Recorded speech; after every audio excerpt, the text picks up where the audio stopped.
Welcome to the Ardent Approach podcast. I'm so glad to have all of you joining us from all over the world. I really do think time is the most valuable asset we have. And so I want to thank you for sharing your time with us today. I'm excited to learn. I hope that you're excited to learn. If you don't know me, my name is Ryan King, and I have the privilege of serving as the CEO of Ardent Mentoring. And our heart at Ardent is to create affordable access to the world-class expertise that impact-driven entrepreneurs need to scale their work and multiply their impact. We do that through what we call subject-specific executive mentoring, really detailed matches based on the needs and the goals of the entrepreneurs, founders, CEOs, and senior leaders that we serve. And we do so with a whole person approach, really desiring not only to see the mentors and the mentees we serve flourish professionally, but also flourish personally, looking at things like identity and self-care and work-life balance. And so I encourage you after this call, take a break, even 5 minutes. Do something for yourself, something fun, something to make you laugh. But without further ado, I am thrilled to have a true pioneer in the world of social impact and entrepreneurship join me today.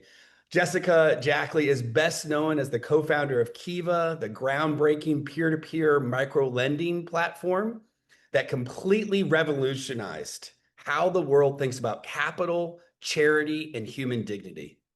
And today, Jessica is continuing her mission-driven work as the CEO of Vow for Girls, a global movement dedicated to ending child marriage and empowering girls to choose their own futures.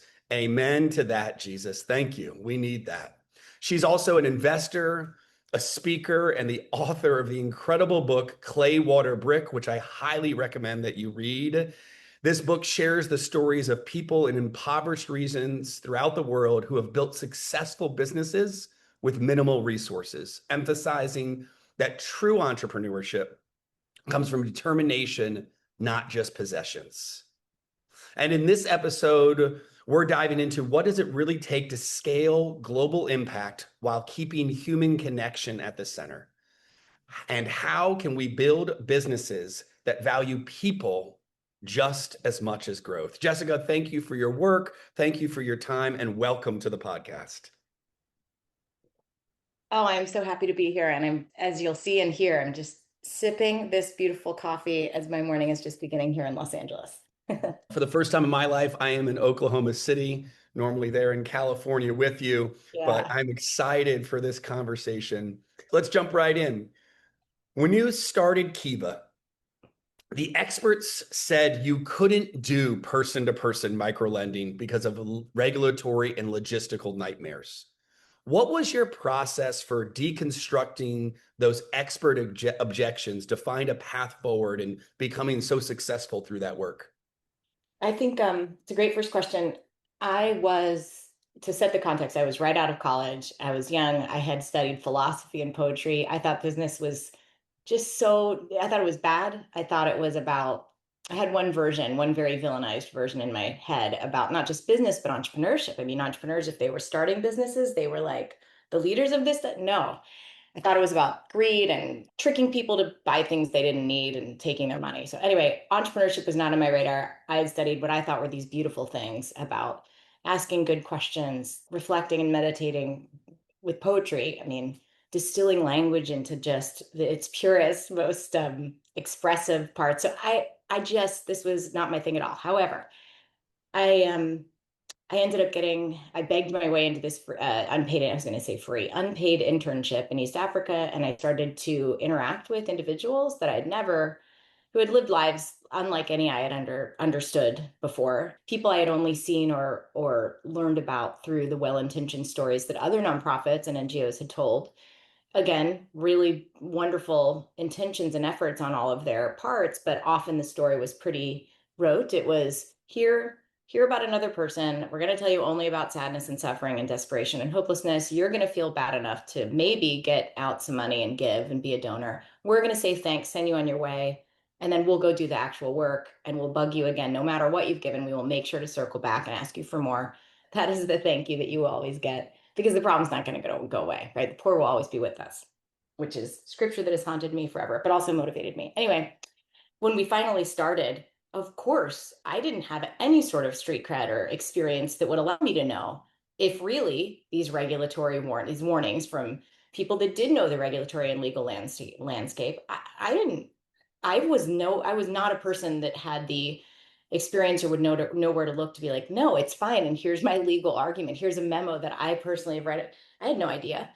But I did know that I wanted to try it anyway. I learned much later that I am quite risk tolerant. Apparently, I had to go get my MBA, be a paying student at Stanford to understand that that was how I proceed in life. And so I didn't understand what would be so bad about trying to work with some friends, get some money from them, lend it to other new friends across the other side of the planet, have them repay with no interest to the lenders, and then keep doing that. And I didn't think that it would be, I didn't understand why something so well intentioned, again, and so straightforward really needed to be so made so complicated. Yes, I did understand. I mean, this funny, this whole question could be the whole podcast, so I'll cut myself off in a minute, or you can tell me to dive deeper.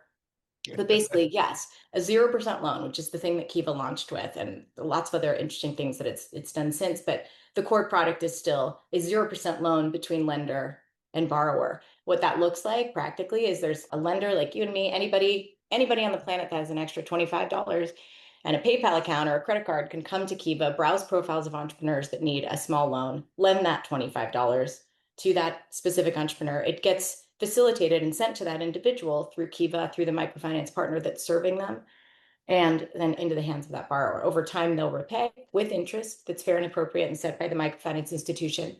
And then the microfinance institution, the partner, will repay Kiva and will repay lenders, but at 0% interest. So they keep that little bit of interest. Again, they're only partners in Kiva's network that we think are, I say the royal we, that Kiva, the organization that is not me, thinks it's fair and appropriate. Anyway, it wasn't an interest-bearing investment, right? It wasn't a tax-deductible donation. It was this weird thing in between when there wasn't any legislation really to govern that, to regulate that. So in the end, we just decided to try it and cross our fingers and ask for forgiveness instead of permission in a lot of the places where they were like, I don't know, what would that be? In the meantime, we started and grew real fast. And then it turned out to be just fine. Got to That thank was you a for. blitz of an answer, but there you go. We're kicking off with Uh, a ton of information about the beginning of the story. Yes, and I loved it. I actually loved the very first thing. It actually spoke really loud to me too. When you said you begged your way into an unpaid Oh, internship. Like, thank you for having the humility to do that. You also covered a concept I learned from one of my mentors in KISS, Keep It Simple, Stupid. I love the simplicity of right. what you did. I remember sitting in a living room, hearing about Kiva for the first time at my small group, and thinking, wow. I could help empower another entrepreneur. I think of all the people who had poured into me, that I Yeah. wouldn't be where I'm at without the people that lent me their time and wisdom and insights and finances. And the fact that I had the ability to do that for someone else across the world in a way that brought them dignity and honor and supported their business. And I remember we bought a cow and we funded, a dairy cheese making business. And I saw the loan getting paid back. And so Fun. thank you so much. Thank you for not listening to all the detractors and the regulators who said you couldn't do it.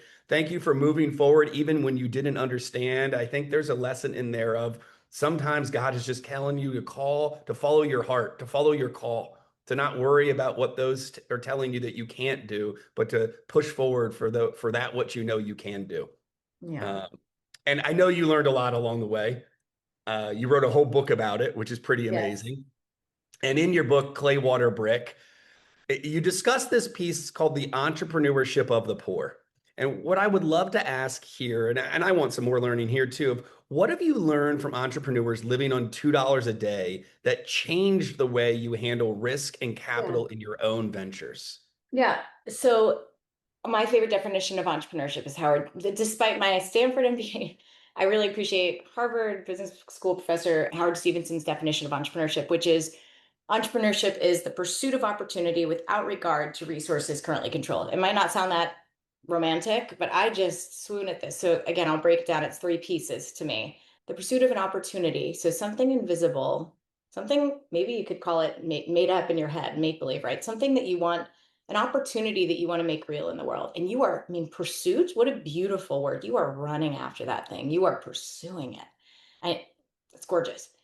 The pursuit of opportunity without regard. Okay. So the first thing that this definition tells you is what to not pay attention to.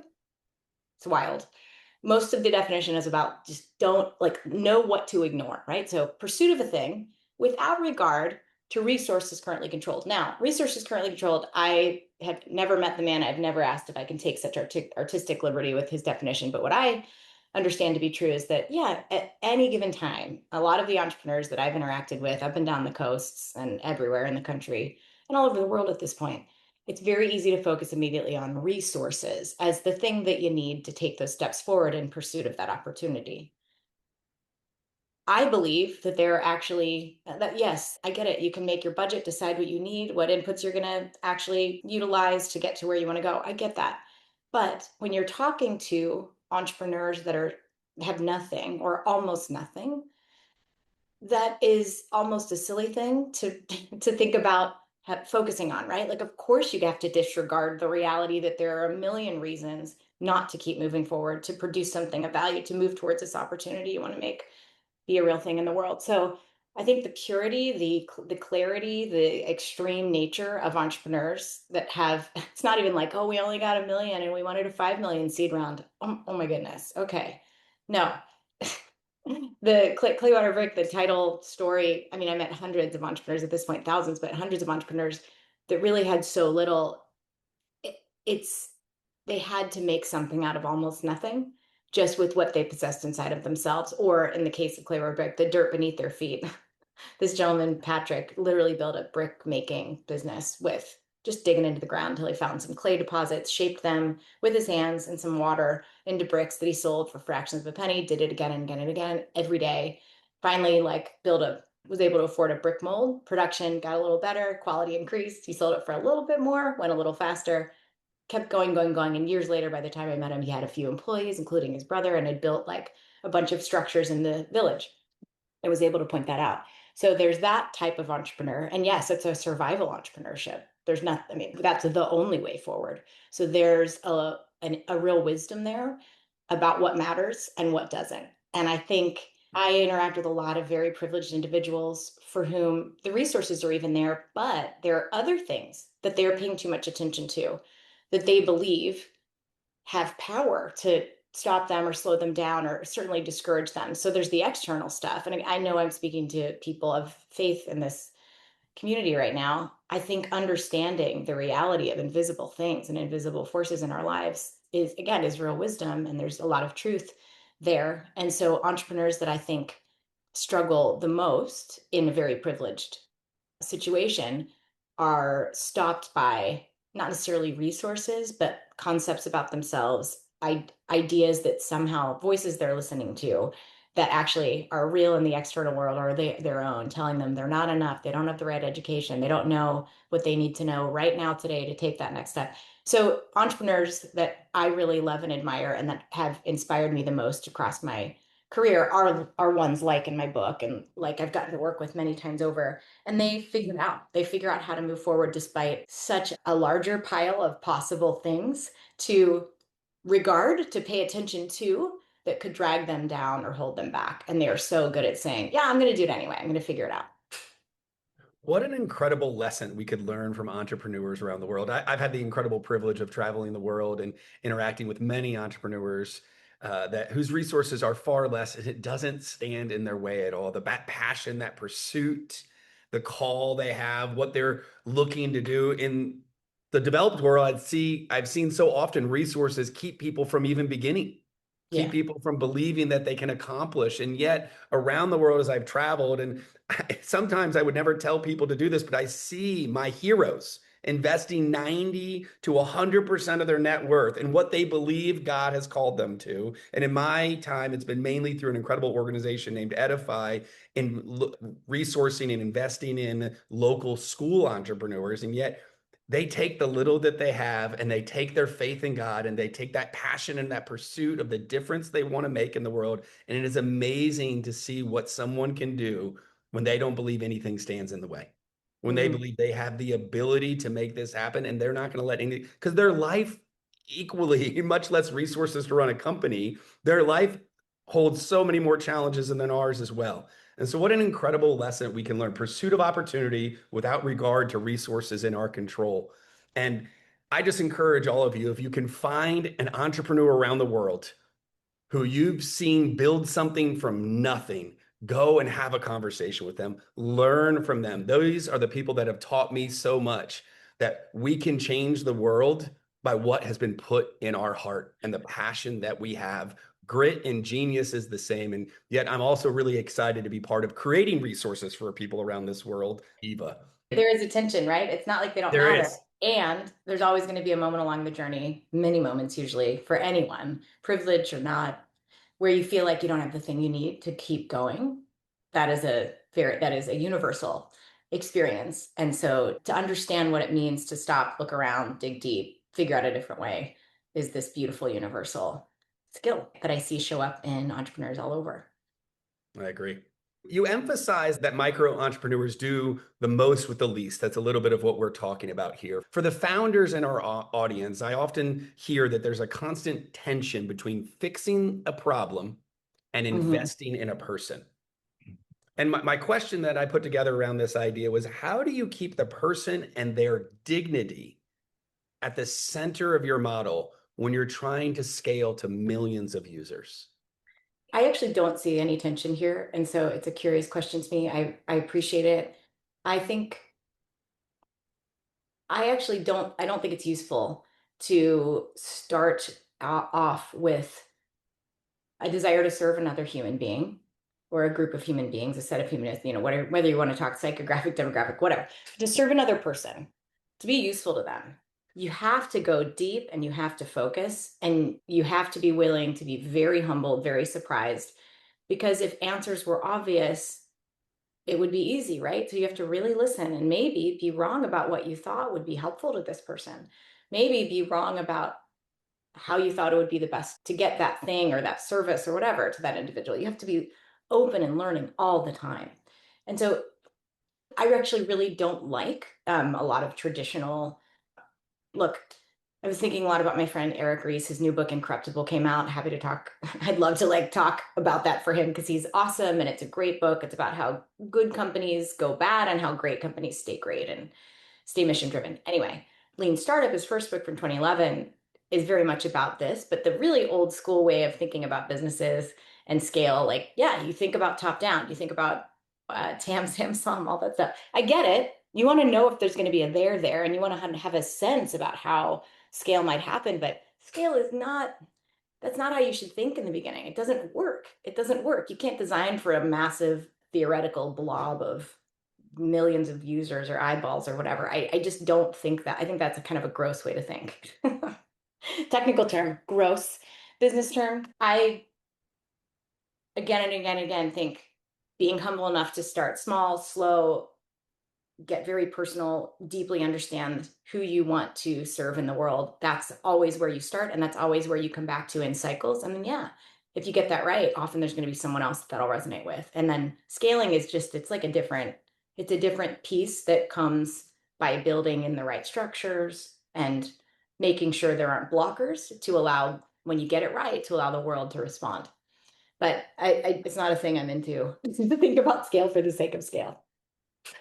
Well, and I appreciate your answer because sometimes I think of all the magazines, Forbes and whatnot, that we celebrate the achievement of KPIs and revenue. And sometimes I wish that we would highlight the grit and the genius around the world that may not be in those who have been materially or numerically successful. And yet they're a far better entrepreneur than some who have walked into an abundance of resources and made those resources a little bit bigger, Yeah. Yeah. or with the help of thousands, did a little bit of thing. And yet this person was all on their own. And I want to highlight here a willingness to be wrong. Yeah. Can you just give me a little bit? I try to live by no person, place, or thing defines my worth or value. That's what helps me Yeah. get to a place of willing to be wrong, to misunderstand, to need to learn. But can you tell us just a little bit before our next question? Tell me more about a Sure. willingness to be wrong. Oh no, I love it. Being wrong is great. Being wrong is like you've just hit gold. When you're wrong, that is a clue. That is a clue about how things can be different, better, and maybe the path to some really interesting insights that could lead to innovation that would change things for everyone. So, just because we're on the Kiva example, and for context too, as I said, I am not right out of college anymore. This was over 20 years ago, but it's a fun story to talk about. And I'm happy to do it as long as it's interesting to anyone. But I think back and I did the wonderful part about being in that moment in life is I didn't have a lot to be wrong about because I didn't know much about how the world worked. So it was actually really easy to listen and just accept the things that I was seeing and hearing and really honor my own experience out in the world. What I found where that the rub started to happen was when I came back from this, not to brag, but that unpaid internship in Kenya, Uganda, and Tanzania after interviewing hundreds of entrepreneurs. And I knew what I had seen. I knew what I had heard. I knew who I had encountered and what they were like and the potential that they had.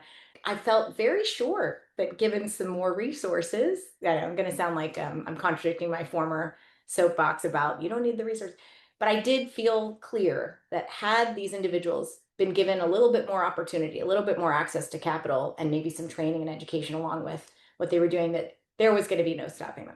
I was so clear on this. And then when I came back to Silicon Valley at the time where I lived and started to talk about this to others, what was interesting is I had information that they didn't. So it was easy for experts. So, going back to your first question, it was very easy for experts, people that for sure could have made the case that they could run circles around me in terms of their knowledge, expertise, experiences, and they knew how the world was. I knew how this little pocket of the world was, and my data, my experiences were really fresh. So I knew that there was that one guy in the village outside of the border town in Uganda who walked around with his cell phone tucked into his hat because it was a status symbol. And even though he didn't have any electricity, he was off grid, he would go and walk into the trading center every once in a while and charge it. And like I knew how that piece of the world was working right now. So I was able to come back and say, actually, you're wrong. This is what I saw. To categorize it even as like being wrong, being right, it's just learning more and refining our understanding of what's happening for somebody else and being open to accepting that their experience, if you really want to honor someone, and you talked about dignity, respect, if you really want to design for anyone, privilege, no privilege, whatever, if you want to design for another human being, they're the lead, they're the expert. The customer's always right. Like it's real. So even if you think the best thing to do would be, I'm going to give a conditional cash transfer, it has to be used for education.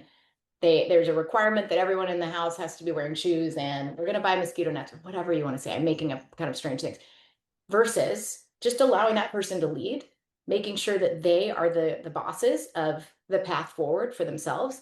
Yeah, maybe that's called being wrong. I mean, even with the best of intentions, but it's something else. It's just really respecting another person's perspective and what they want for their own life. So if your goal is to be useful to them, they're the boss. I Yeah. went all over with that answer, Ryan. So I It's hope really you good don't learning. regret I'm picking asking up me to. tidbits along the way, as you Yeah. say a lot. I know others are as well. And I think there's just a different posture when you walk in the room to teach somebody something, or you Yeah. walk in the room even believing, hey, I'm right about my piece and I want to figure out what to add to my piece, versus walking in the room and saying, hey, here's what I think. Show me where I'm wrong. I love sitting down with people who know more than I do, who have been to places I've never been, and saying, here's what the world has taught me about this country or that place. Can you tell me where I'm wrong? What don't I Right. understand? That And is so often beautiful. we are so right and believe so much about things we've not really dove deep in, or places we've never been, or Yeah. people we've never spoken to. And so that Yeah. just slows us down, a willingness to be wrong. And All right, I'm Ryan, going to you didn't ask me this, but I go have ahead. one other thing and I'm going to keep it short, but Yes, I go ahead. promise Go I ahead. think it's a worth it interjection. I'm a professor at a business school. I run the entrepreneurship center. I also happen to run the social entrepreneurship lab at USC Marshall School of Business. So I have my foot in both worlds for sure. And then I'm an operator as well. I feel like I am mostly an operator, a practitioner. But I think a lot about this. I hear this refrain again and again in a lot of the circles where I teach and work. And it's basically that, oh, nonprofits and any other organization that is not a traditional for profit, nonprofits, churches, whatever, can learn a lot from business. They should operate more like businesses, be more fill in the blank, right? data driven, be more about bottom line, whatever. I really have a problem with this as well. And I think there are fantastic and unique advantages to 501c3 structures. You talked earlier about certain entrepreneurs may not get the recognition or appreciation from the world about the value they create because they haven't hit scale or haven't hit scale yet, or God forbid, they've decided to use a 501c3 as the vehicle to get where they want to go to go pursue that opportunity. I, if you'd like to talk more later about this, we can, but I have seen again and again, it is harder to do the work that I imagine many people in this room do, or at least have been involved with in the past. It is harder to create value for this person and capture value, capture funding, whatever resource you figure out you need, right? And use that to fuel the work that serves this person. That is harder. This broken open loop is way harder than the nice closed, closed loop of the customer is also the buyer, right? And so I just want to say, I really do have a heart for and a ton of respect for people that are operating in ways that the world doesn't recognize through its very flawed, I think, systems of what matters, what counts, what's enough, what's good. Just even I taught a course a few years back that questioned the whole unicorn. I mean, technically, I'm a unicorn founder. It's a nonprofit unicorn. We're almost at 3 billion in loans, and I mic dropped and like had to get a job after that to pay off my student loans. And I wouldn't change a thing. But I think this obsession with like it's $1 billion company or it doesn't matter. No, that's so not okay. Though a lot of things in the world would be fixed immediately if we could all just let go of these very arbitrary ways of looking at success. So thank you for letting me interject. I didn't really ask permission, but I'm on brand, right? So not asking Yes, permission, you're just saying what so I on need to brand.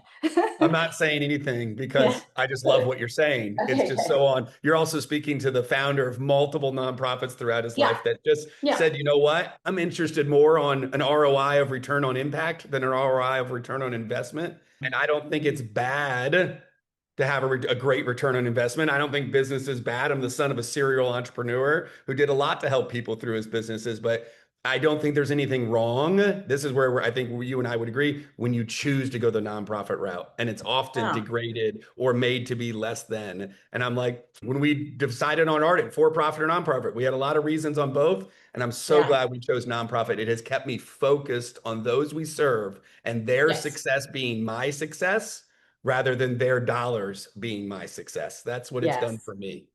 Yep. Yeah. Love it. Switching gears here a little bit, you moved from the world of microfinance to the world of girls' rights. Yes. And I want to be so careful here because I know so little. I'm not a female and I know so little about this world. I want to learn. I have a huge willingness to be wrong here. But looking back, what is one fundamental truth about human agency that has remained consistent across every venture you've touched?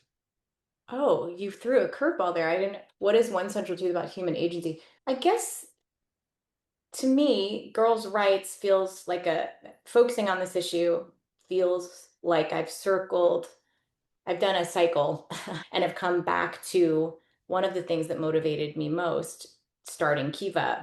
I was this close to having Kiva be only women, only focused on women. Now, by default, the unbanked and underbanked are often women. So the vast majority, 80 to 90+%, depending, I'm not sure what the number is today, but over time it's been mostly women anyway, mostly women borrowers. To me, focusing on young women, girls, is just going upstream a little bit and starting earlier to understand where things go off the rails. Where if you end up with a 20-year-old person, a 20-year-old woman who has a bunch of kids, owns nothing, has not been able to finish school, and is stuck and does not have agency to make choices to keep her family safe, to keep them secure, healthy, fed. If that person has been stripped of her rights, when and how, what does that look like? Where does that begin? And look, this is a really tricky topic as well. And I will always caveat with that too, as I learn more and more, Ryan, I've not walked the steps that a lot of the young girls and today hundreds of millions of women have walked. But we just got worldwide. We just went from 1 in 4. Wrap your mind around this. This is not an old, like happened hundreds of years ago. We just went from 1 in 4 to 1 in 5 girls forced into marriage before 18. today, Mm. right now, on our planet, 1 in 5. It's not that marriage is bad. Obviously, marriage is not bad. Marriage can be beautiful. But when you have a 10-year-old against her will being forced to marry, often as a survival move for the family, because maybe there's not enough to go around, and the family knows these parents are not bad parents. They are trying to care for everyone in their families. And if their young daughter can be fed and taken care of by another family, even if through marriage, sometimes to them in those moments, it is the best choice for them as they see it. So it's a very interesting issue because I've always understood child marriage as like an indicator issue, just like another thing that helps paint the picture of what's going on. But when you look at it as causal, when you look at it as the node and you understand, oh, when that happens, that's the moment when education, almost always, education stops. There are health issues that come up. The girl is often more or less becomes an indentured servant, has no more contact with the outside world, or a lot less. I don't want to speak in extremes. I want to be accurate, but it's just a lot of things shift. And so the solution set community to community to prevent early marriage and ensure all, not just to stop that thing, but to ensure all the other pieces are in place. Is this girl able to feel connected and have friends and be in community and learn about her own rights, learn about reproductive health? Is she able to continue her education? To make sure all those pieces are in place often involves financial empowerment for the parents. So it's not unrelated to work I've done across the last 2.5 decades. And as I said, the solution set is different community to community. The factors are different. Sometimes there is a religious influence. Sometimes it's cultural. Sometimes it is simply economic. Sometimes communities that have a lot of displacement, it's chaos. Everyone's just trying to figure out how to make it work. So in some areas, dowry flows one way, right? You give your daughter and a bunch of other things away. In other communities, when your daughter's married, you gain a lot. So even just the like flow of financial and other resources is a different community to community. So I find it to be fascinating and something I'm really eager to focus on in right now and in the near future for my work. I will stop talking now about that one, but it is really eye-opening, really sobering, and also there's a lot that we know actually works, and it's not an easy headline to communicate it. But my goodness, if there's any work that I've done where a ton of humility is required, the work that is done is not just by these wonderful, big, powerful NGOs that know how to prevent child marriage, but what Val for Girls does is fund only this collection of around 200 grassroots organizations in 22 countries. And sometimes these are one or two people organizations in very remote pockets, but they are the best. They're the most effective at actually creating change in those communities. Can you speak? I sit in a lot of seats of privilege in this world, just Yeah. by who I am innately, somewhat outside of my own choice. But I think a lot of us on this call, a lot of us in this community, a lot of us in the faith-driven ecosystem globally have a lot of resources, a lot of access, a lot of privilege that a lot of females around the world in the US domestically and across the world don't have. If you were to speak to us, especially the males, well, how would you encourage us, teach us, humble us, correct us in our approach to being part of seeing what I do believe will be in heaven one day of equality between men and women? How would you encourage us to view this problem and to use the seats of privilege and resources that we have to help females across the world and in our country?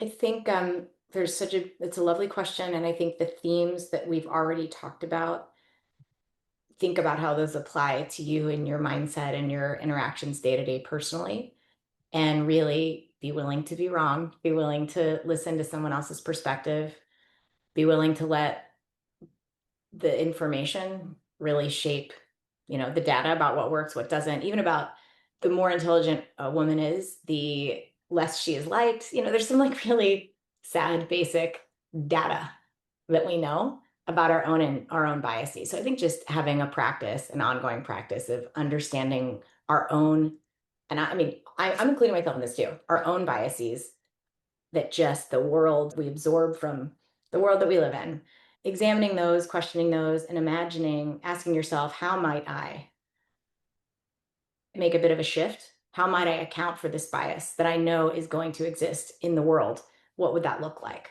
And I think, just continuing to be as authentic as you can about what you say you believe and what that looks like in actions and distribution of your own resources, especially time, talent, what you're spending your working hours on every day.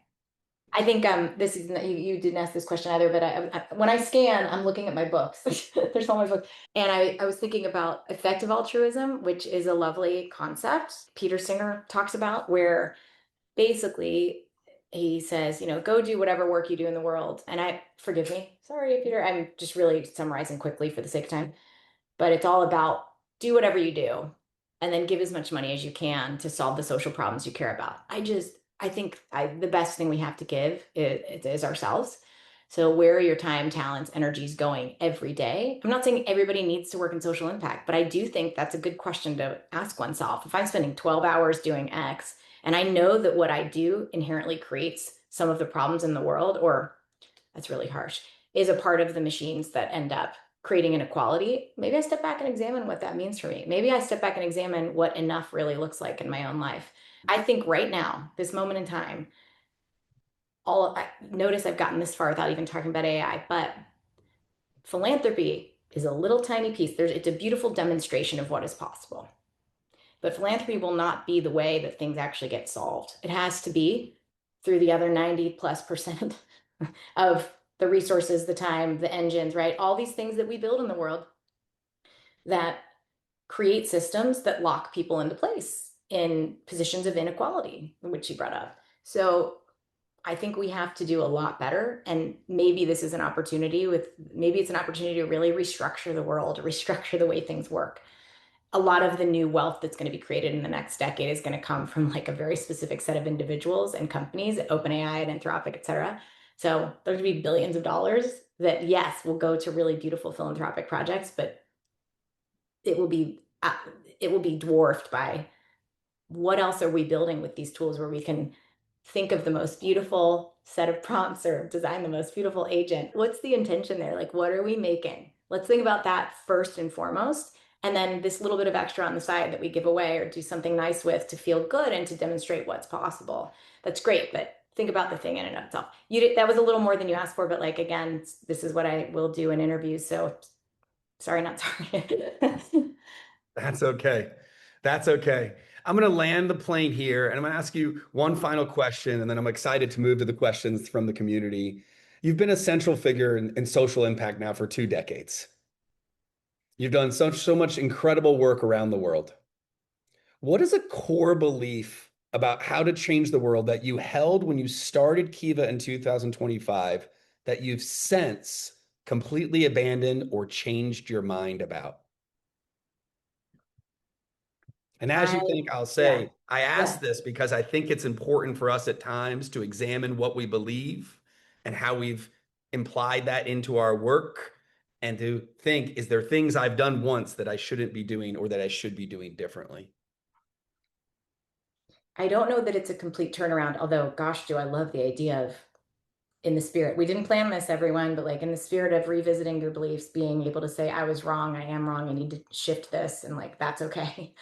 I think what I would say is I had an inkling at the beginning of things that you really can build anything. You really can decide to gather your friends and make almost anything happen. You really can do that. I guess I thought the world had so many more rules than it actually does, or maybe the rules exist, but they don't really matter that much.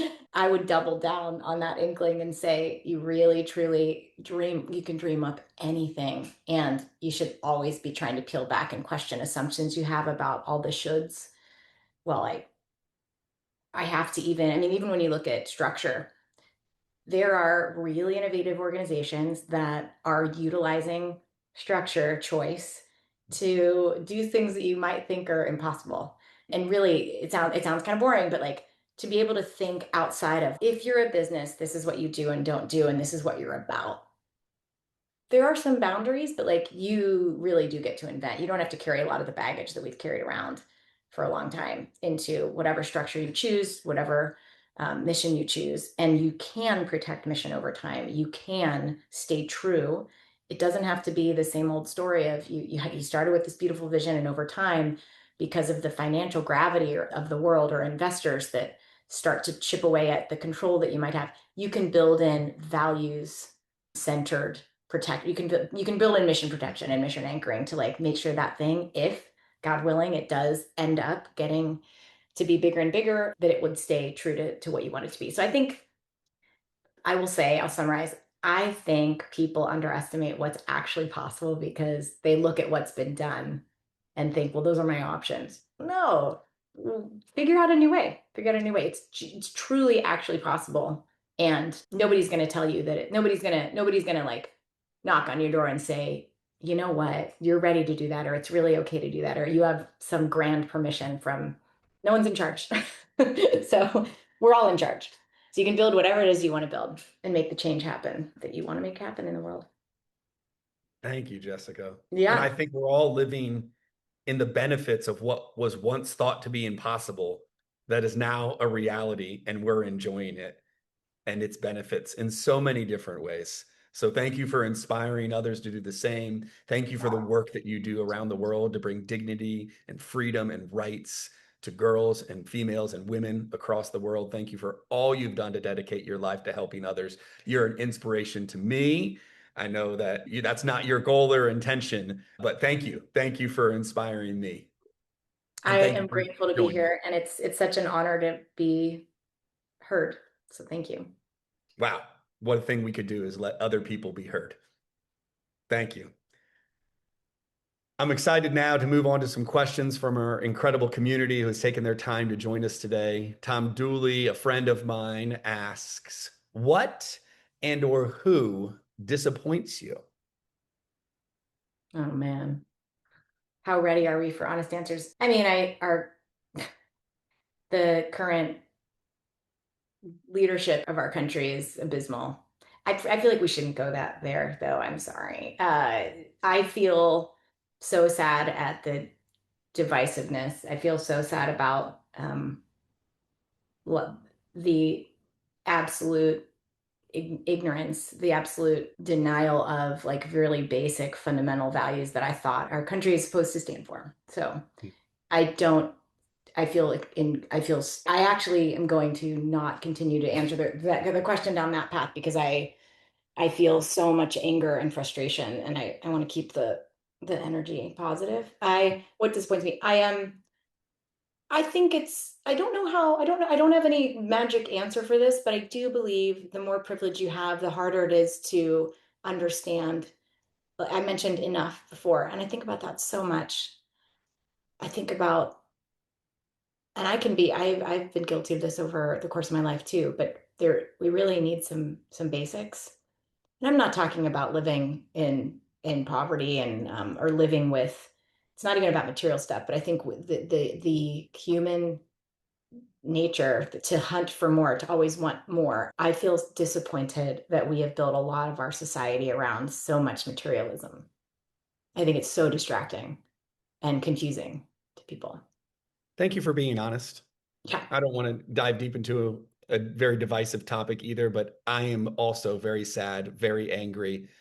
And I'm right on the tip of the iceberg. I'm so sad about the way we've said it's okay to talk to one another, the Yeah. way it's okay to address one another, to at one moment say, Jesus Christ is my Lord and Savior, and at the very next second, demean another child of God.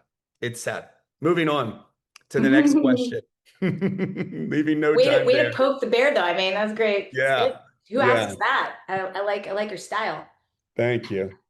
Becky asks, the focus of much funding in the faith-driven ecosystem today is scale. Do you have any thoughts on Right. how this focus is transforming how impact is valued? I don't think scale is bad, just to clarify. I think it's fantastic when you're really onto something that works and you don't lose sight of how to continue to like check back in with the people you're serving to make sure you're continuing to get it right because the world's always changing and their needs are always changing. And there are amazing, for example, nonprofits that started years back doing one particular thing, serving one set of needs, and those needs have changed. And sometimes people actually graduate up through because they started here and maybe through the provision of amazing resources or services from an organization, the general need now is different. Like you got to keep paying attention to that. So The question is about how scale changes our understanding of impact. Not everything, this is not my quote, and I think it might be, is it a Mark Twain quote? I don't know. I gotta give, that's the default, right? It's probably Mark Twain. But not everything that counts can be measured, and not everything that can be measured counts. I think having a comprehensive, more cohesive, like holistic understanding of what's going on for a person and their family and their community versus just an indicator or two. We get excited about vanity metrics sometimes. Like with Kiva, for example, I mean, almost 3 billion in loans. That's great. I don't know how to feel that. I don't know how to feel the difference between 100 million and I don't know. But when I think about and I can review in my own mind and my own heart little glimpses of what that could look like community to community, that's when I get it and I understand and it feels meaningful to me. So just counting what matters and focusing on not just always the quantitative stuff, but a more comprehensive understanding of the stories behind those numbers. I've been thinking a lot about that through the work that I do, that how do we celebrate the stories of inspiration, the stories of transformation, and not celebrate numbers, not celebrate scale, not even sometimes mention it. Diving deep, a couple more questions here. Deb asks, do you have any thoughts on how we cope with corruption? Cope is a very interesting word. I mean, I feel like there are natural consequences to behaviors. I tell this to my 4 kids, but also for organizations. I mean, I think my answer is going to sound maybe generic, but there must be checks and balances. There must be systems that protect everyone so that as much as possible, corruption generally can be prevented. I don't think you can spend too much time stating and restating kind of the mission, vision, values of an entity so that everyone, point blank, everybody knows those things, can recite them, and can understand what those things mean in their day to day to day. I actually advise a company right now that is from in like 3 years has skyrocketed to like hundreds of millions in revenue. And we're working on making sure their mission, vision, values are solid because they know that as they continue to scale at this pace, they have to understand where they've come from, what's important. And the faster you're moving, the more essential it is to have those, I wanted to say talisman, that's not it, but the touchstones to be able to come back to and say, even when there's a world of opportunity and we can go as fast as we want to go, we need to understand that moving too quickly can cause cracks, can cause breakage in the machine, in the system. I guess as much as you can prevent it in the first place and in terms of how to cope, I mean, it depends on like what your strategy is around your tolerance for it and the human beings, what your values are around the human beings that are the actors in those cases, and how much you want to spend time saying, this is unacceptable. You may not be a part of what we're doing anymore, versus a longer, maybe healing process, which has pros and cons. So cope Hmm. is a great word. And that's how I think about it when the question's asked that way. Thank you, Jessica. Thank you. Yeah. I appreciate that. Two more questions. This one's a little in depth. It's from my good friend Alan Chin, who opened us up in prayer at the beginning of this and tuning in Mr. from Singapore. Unmute, the Singapore, master and yeah, unmuter. late Yeah. late at night. But Alan talks about, and he gives a reference to one of the really great organizations around the world, the impact accelerators that exist in our world. And there's a lot of Yeah. great ones. And he talks about the social program that's by the London School of Economics, and it these programs tend to target high growth social ventures. He talks about one in Southeast Asia and emerging markets. And Cool. their hope is to invest to take these already growing great organizations and help them reach more millions or potentially billions, providing funding and Great. world-class research and mentors.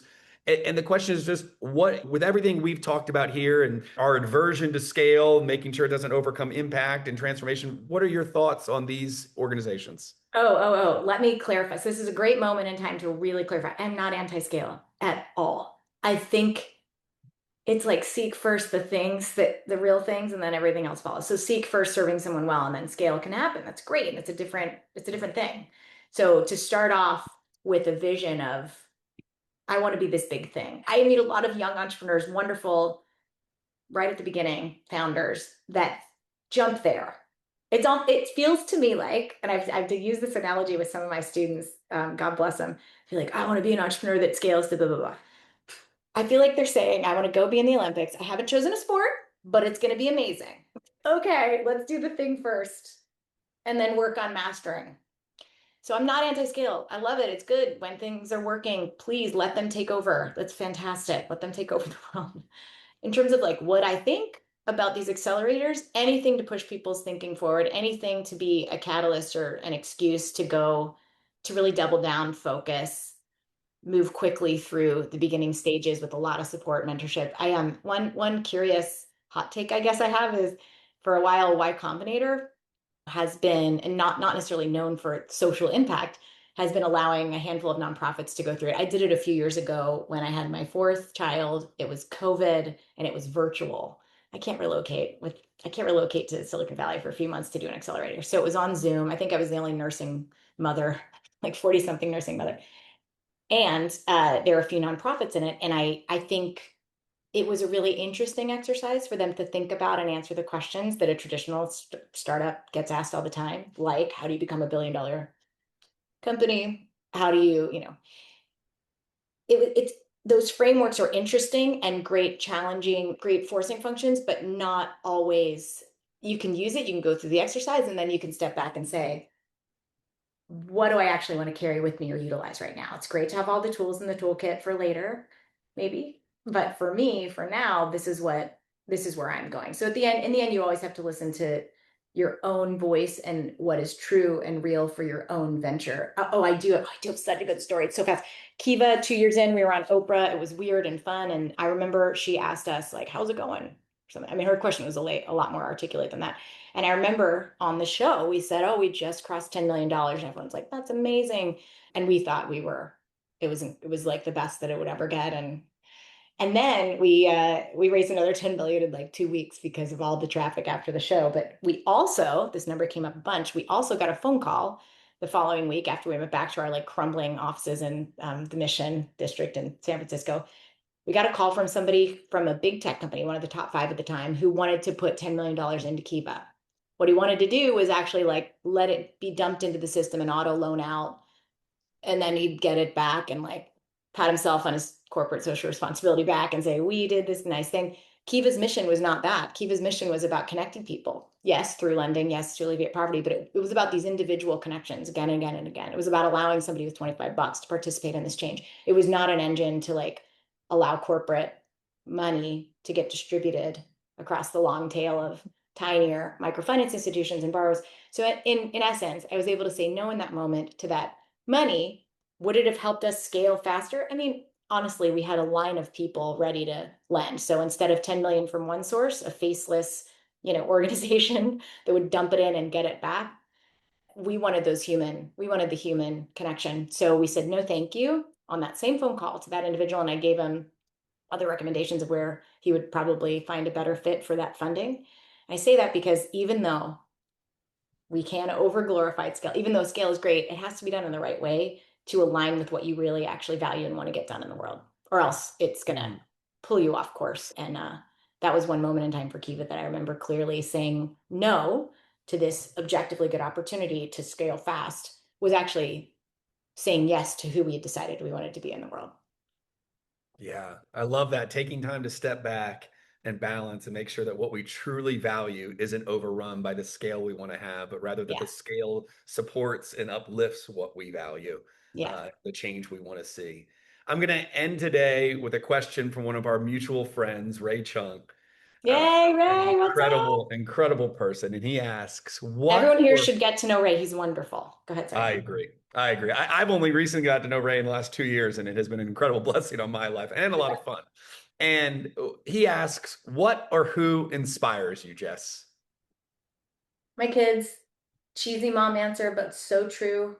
To see, to know a person from before day one of air breathing life and to like to watch them figure it out and struggle and grow and learn and wonder and be wildly creative in the ways if you don't stop them from being so. To watch them figure it out and to see what they understand truth. So they understand it in such a straightforward way.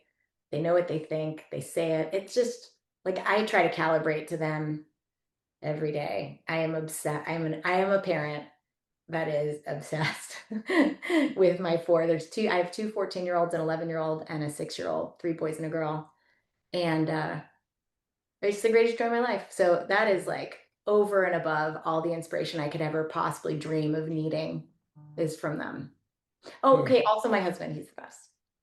But my family, I'll say my family. I'll rephrase my answer. My family. My family is my favorite.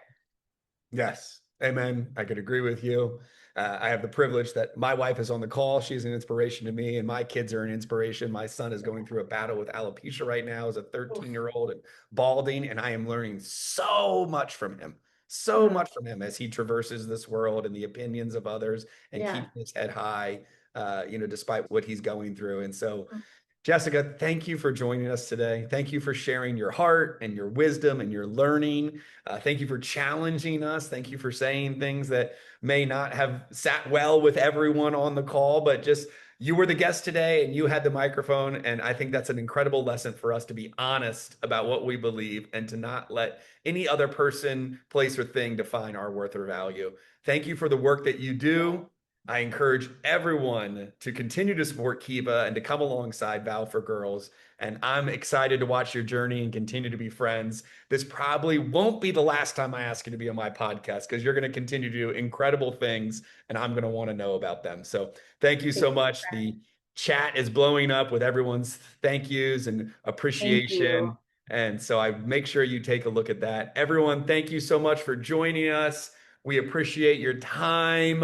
We appreciate the work that each of you do. So many amazing people on this call, so many partners, and everyone. Have a wonderful evening and sleep. Have a wonderful dinner if it's your afternoon, and have a wonderful day if it is your morning. Jessica, you have a wonderful day as you're just starting out in California. Yeah. Bye bye. Thank you. Thank you all. Thank you, Mom, for joining. Yeah. Thank you, Bye. Jessica.